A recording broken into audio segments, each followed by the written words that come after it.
সুপ্রিয় দর্শক মন্ডলী, আসসালামু আলাইকুম।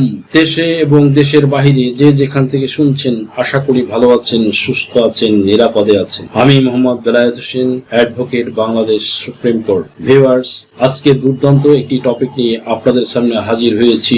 টপিকটি হচ্ছে 5 শ্রেণীর জমি উদ্ধার হবে মাত্র 24 ঘন্টার মধ্যে। দ্যাট মিনস আপনার অভিযোগ দায়ের করার উপরে বেস করে 24 ঘন্টার ভিতরে আপনার জমি আপনি উদ্ধার করে নিতে পারবেন। যদি আপনি 5 শ্রেণীর ভূমি মালিকদের মধ্যে একজন হয়ে থাকেন, তো সুপ্রিয় দর্শক মন্ডলী, আশা করি বুঝতে পেরেছেন যে আজকের ভিডিওটিতে আমি আলোচনা করব কোন সেই 5 শ্রেণীর মালিক যারা মাত্র 24 ঘন্টার ভিতরে তাদের জমির দখল উদ্ধার করে নিতে সক্ষম হবে, তাও আবার সেনাবাহিনীর মাধ্যমে। আপনি সেনাবাহিনীর সহায়তার মাধ্যমেই বেদখলকৃত সম্পত্তির দখল উদ্ধার করে নিতে পারবেন, তাও আবার কোনো মামলা মোকদ্দমা ছাড়াই। মামলা করা লাগবে না, আপনার কোনো টাকা খরচ করাও লাগবে না।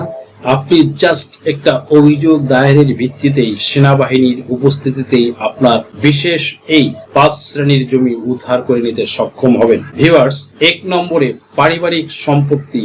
আপনি যদি পারিবারিক সম্পত্তিতে এমন একজন ব্যক্তি হয়ে থাকেন যে আপনার ন্যায্য হিস্সাটা আপনি বুঝে পাচ্ছেন না, বা আপনার যে অধিকার, আপনার যতটুকু সম্পত্তি, সেই সম্পত্তি আপনি বুঝে নিতে সক্ষম হচ্ছেন না। আপনি মেয়ে, আপনার ভাইয়ের কাছে আপনি যে আবেদন করেছেন যে আপনার উত্তরাধিকারীর বা পিতার যে সম্পত্তি, সেই সম্পত্তিটা আপনাকে বুঝিয়ে দেওয়া হোক, বাট আপনার ভাই সেখানে আপনাকে পাত্তাই দিচ্ছে না, বা আপনার সম্পত্তি ভাগের কথা বললেই আপনাকে সেখান থেকে বিতাড়িত করে দিচ্ছে এবং ভয় দেখায় এই কথা বলে যে সম্পত্তি নিতে আসলে সম্পত্তি পাবে, বাট সম্পর্ক চিরদিনের জন্য ছিন্ন হয়ে যাবে। আবার এমনও হতে পারে আপনি মায়ের প্রতিনিধিত্ব করছেন বা মায়ের প্রতিনিধি হয়ে মামার বাড়িতে গিয়ে আপনার সম্পত্তির ভাগ বুঝে নিতে চাচ্ছেন। সেই ক্ষেত্রেও আপনার মামারা বা আপনার খালারা আপনার সম্পত্তি ভাগ বুঝিয়ে দিতে চাচ্ছে না। আবার অনেক ক্ষেত্রে নিজের পরিবারেই, অর্থাৎ আপনি একজন ভাই, আপনার আরেকজন ভাই আছে, আপনার পৈতৃক সম্পত্তি আপনার ভাই সব থেকে ভালো জায়গা বা সব থেকে দামি অংশটা আপনার নিজের দখলে রেখেছে এবং অনুন্নত, অনুর্বর এবং সবচেয়ে খারাপ যে অংশটা বা সবচেয়ে নিম্ন কোয়ালিটির যে অংশ বা সম্পত্তি আছে, যেগুলো ততটা উর্বর নয় বা ভালো ফসল হয় না, এমন কিছু জমি আপনার ভাগে দিয়েছে। এই ক্ষেত্রে যদি আপনি অসন্তুষ্ট হন বা ডিসস্যাটিসফাইড হন, যদি মনে করেন যে আপনি ভাইয়ের বিরুদ্ধে এমন কোনো শক্তি, সাহস আপনার নেই যে আপনি প্রতিবাদ করবেন, সেই ক্ষেত্রেও আপনি চাইলেই কিন্তু সেনাবাহিনীর সহায়তা নেয়ার মাধ্যমে এই পারিবারিক সম্পত্তি উদ্ধার করতে পারবেন। অনেকেই মনে করেন যে সেনাবাহিনী হয়তো এই সকল বিষয়ে তাদের সময় নেই, যে সকল বিষয়টা তারা সমাধান করে দিবে। বাস্তবে সম্পূর্ণ ভিন্ন চিত্র।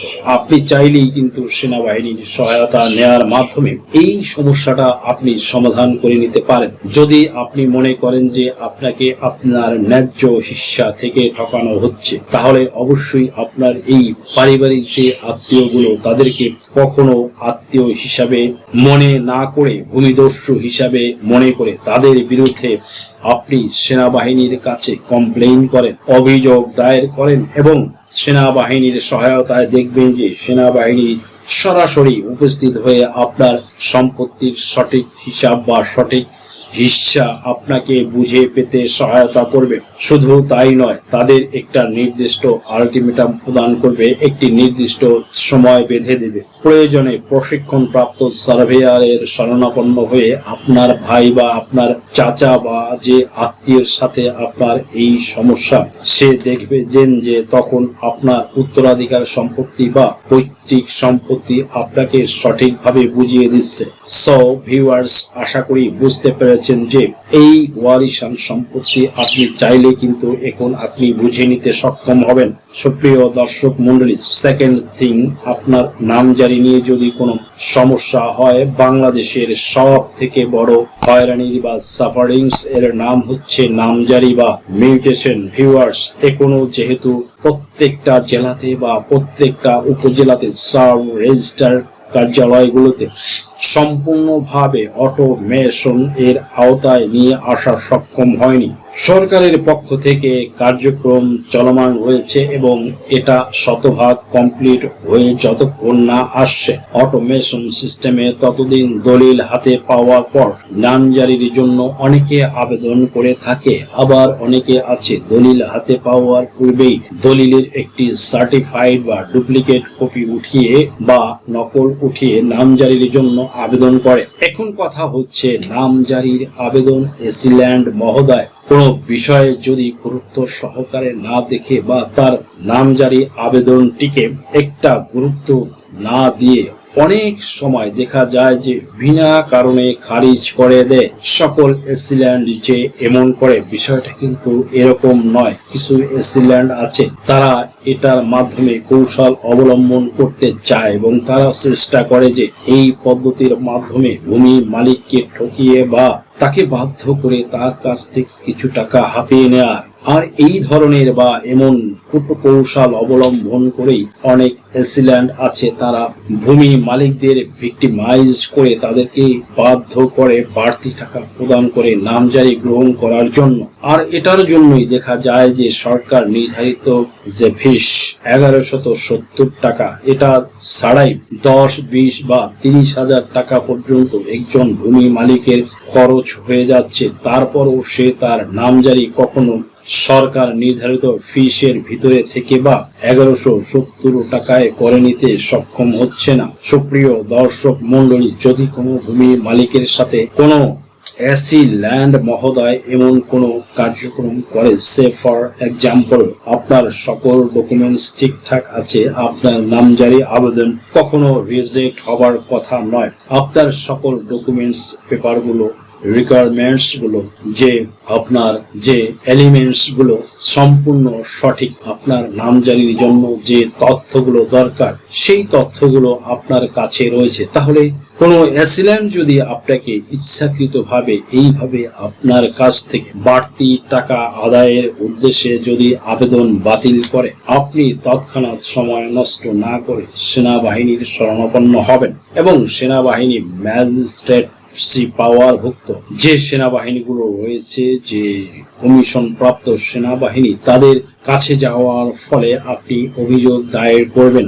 দেখবেন তাহারা সশরীরে উপস্থিত হয়ে উক্ত এসিল্যান্ড মহোদয়ের বিরুদ্ধে ব্যবস্থা গ্রহণ করে আপনার নামজারির আবেদন সঠিকভাবে করে দেওয়ার ব্যবস্থা গ্রহণ করবেন।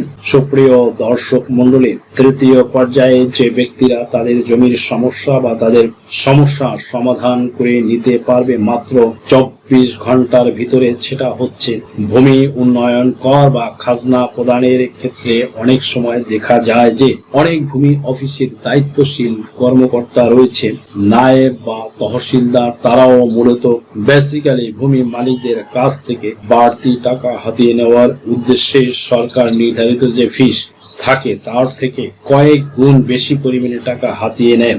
এমন অজস্র কমপ্লেইন আমার কাছে আসে। অনেক ভিউয়ার্স, অনেক অডিয়েন্স, অনেক শ্রোতা ভাই বন্ধু দর্শক আমাকে এই বিষয়ে অবগত করে এবং আমার কাছে জানায়। অনেক সময় দেখা যায় যে আপনার হোল্ডিং অ্যাপ্রুভ করা হচ্ছে না। এখন যেহেতু সম্পূর্ণ অনলাইনে বা ক্যাশলেস পদ্ধতিতে খাজনা প্রদানের সিস্টেম সরকার চালু করেছে, তাই অনেক ভূমি মালিক আছে বিষয়টা বোঝে না। আবার অনেকে বোঝার পরেও কিন্তু তখন তারা বুঝতে পারে বা কিভাবে তাদের নিবন্ধনকৃত একটি আইডিতে আপনার হোল্ডিং এর জন্য খতিয়ান সাবমিট করতে হয়। এটা করার পরেও অনেক সময় দেখা যায় যে ভূমি অফিসে কর্মরত তিনি সেই ভূমি অফিসের নায়েব বা তহসিলদার বা ভূমি কর্মকর্তা তাহার হোল্ডিং অ্যাপ্রুভ না করে বরং পেন্ডিং অবস্থায় বা ওয়েট ইন লিস্টে রেখে দেয় বা হ্যাঙ্গিং করে রাখে ইন্টেনশনালি। তার উদ্দেশ্য থাকে যে আপনি আগে সরাসরি উপস্থিত হন, সরেজমিনে হাজির হওয়ার মাধ্যমে আপনার কাছ থেকে বাড়তি কিছু টাকা নেওয়ার ব্যাড ইন্টেনশন তার থাকে। এই উৎকোচ নেবার উদ্দেশ্যে আপনাকে সরাসরি হাজির হতে এক ধরনের কূটকৌশল বা একটি ব্যাড পন্থা অবলম্বন করে আপনাকে এক প্রকার বাধ্যই করে। এখন আপনি সেখানে হাজির হওয়ার পর আপনার যে খাজনাটা, সেই খাজনা যদি দেখা যায় যে তার থেকে কয়েক গুণ বেশি পরিমাণে খাজনা আপনার দিক বা আপনার নিকট দাবি করে বা হাতিয়ে নেওয়ার অপচেষ্টা করছে এবং কূটকৌশল অবলম্বন করছে, এমন যদি কোনো আভাস আপনি পান, তাহলেই কিন্তু আপনি সরাসরি সেনাবাহিনীর শরণাপন্ন হবেন এবং সেনাবাহিনীর শরণাপন্ন হয়ে আপনি উক্ত ব্যক্তির বিরুদ্ধে স্টেপ নিতে পারবেন বা পদক্ষেপ গ্রহণ করবেন বা নিতে পারবেন। অ্যাজ ওয়েল অ্যাজ সেনাবাহিনীর পাশাপাশি আপনি বিভিন্ন রাজনৈতিক দল সমূহ রয়েছে যারা বেসিক্যালি কম্পারেটিভলি ভালো এবং দুর্নীতি মুক্ত বা কোনো প্রকার সমাজ বিরোধী কাজকর্মের সাথে জড়িত নেই। এক কথায় তারা তুলনামূলকভাবে কম্পারেটিভলি একটু ভালো। এখনো কিন্তু অনেক ভালো মানুষ সমাজে রয়েছে, অনেক ভালো পলিটিশিয়ান, অনেক ভালো রাজনীতিবিদ, অনেক ভালো ডাক্তার, অনেক সৎ অ্যাডভোকেট এখনো এদেশে রয়েছে, যাদের স্থান এখনো অনেক উচ্চে। আপনার এলাকাতে অবশ্যই এমন কিছু রাজনৈতিক নেতৃবৃন্দ আছে যারা কিন্তু ভালো মেন্টালিটি বা মন মানসিকতা অধিকারী, যাদের ফেইথ করা যায় বা বিশ্বাস করা যায়, এমন ব্যক্তিদের শরণাপন্ন হয়েও কিন্তু আপনি এই ব্যক্তির বিরুদ্ধে পদক্ষেপ নিতে পারবেন। মনে রাখবেন, দেশে কিন্তু সরকার শুধুমাত্র পদক্ষেপ নিলেই দুর্নীতি দূর হবে না। একজন সচেতন কনসাস ব্যক্তি হিসাবে আরেকজন ব্যক্তিরও কিন্তু অবশ্যই সচেতন ভূমিকা পালন করতে হবে, তবেই কেবল দুর্নীতি দূর করা সম্ভব হবে। ভিউয়ার্স, তারা জমি দখল উদ্ধার করে দিতে সক্ষম হবে সেটা হচ্ছে ইমিডিয়েটলি আপনার যদি কোনো ব্যবসা প্রতিষ্ঠান বা আপনার নিজের জানমালের উপরে কোনো হুমকি আসে বা কেউ যদি সে ফর এক্সাম্পল আপনার সম্পদ দখল করার চেষ্টা করে, আপনি যে ধর্মের, বর্ণের, গোত্রের মানুষ হন না কেন, যে দলের অনুসারী আপনি হন না কেন, যদি কোনো ব্যক্তি অবৈধভাবে আপনার সম্পত্তি দখল করে নেওয়ার চেষ্টা করে, সেটা হতে পারে বাংলাদেশের বর্তমান কোনো রাজনৈতিক দলের নেতাকর্মী, সেটা বিএনপি, জামায়াতের ইসলাম বা অন্য যে কোনো রাজনৈতিক দলের নেতাকর্মী বা যে কোনো দলের নাম ভাঙিয়েও যদি আপনার সাথে এমন কোনো কার্যক্রম করে বা আপনার সম্পত্তি থেকে আপনাকে উচ্ছেদ করার চেষ্টা করে, তাহলে আপনি কিন্তু অবভিয়াসলি আপনি সেনাবাহিনীর শরণাপন্ন হবেন এবং সেনাবাহিনীর শরণাপন্ন হয়ে আপনার জমি দখল আপনি কিন্তু রক্ষা করতে সক্ষম হবেন। দ্যাট মিনস বেদখল হওয়ার হাত থেকে আপনি কিন্তু আপনার সম্পত্তি রক্ষা করতে পারবেন। তাহলে এই বিষয়ে অবশ্যই আপনাকে সচেতন হতে হবে এবং যখন দেখবেন যে আপনার উপর এমন হামলা হওয়ার সম্ভাবনা বা আপনার সম্পত্তি বেদখল হওয়ার সম্ভাবনা বা পসিবিলিটি রয়েছে, সেই ক্ষেত্রে আপনি কিন্তু অবশ্যই এই অভিযোগটা সেনাবাহিনীর কাছে দায়ের করবেন। আবার যদি এমন হয় যে আপনার সম্পত্তি ইতিমধ্যে বেদখল হয়ে গিয়েছে, বিশেষ করে 5ই আগস্ট এর পরের ঘটনা যদি হয়ে থাকে, তাহলে সব থেকে ইমিডিয়েটলি বা দ্রুত আপনি কিন্তু নিশ্চয়তা পাবেন বা আপনি কিন্তু আপনার সম্পত্তি উদ্ধার করে নিতে পারবেন। 5ই আগস্টের পরে এই ধরনের অনেক ঘটেছে, চাঁদাবাজি, দখলবাজি, জবরদখল হচ্ছে। অনেক ব্যক্তি আছে, অনেক দুষ্কৃতকারী, যারা তারা রাজনৈতিক পরিচয় ব্যবহার করে আর রাজনৈতিক ছত্র ছায়া থেকে অনেক ব্যক্তির সম্পত্তি তারা রাতারাতি দখল করে নিয়েছে। এমন যদি হয় তাহলে আপনি চাইলেই কিন্তু এখন সেনাবাহিনীর শরণাপন্ন হয়ে আপনার এই সম্পত্তি উদ্ধার করে নিতে সক্ষম হবেন।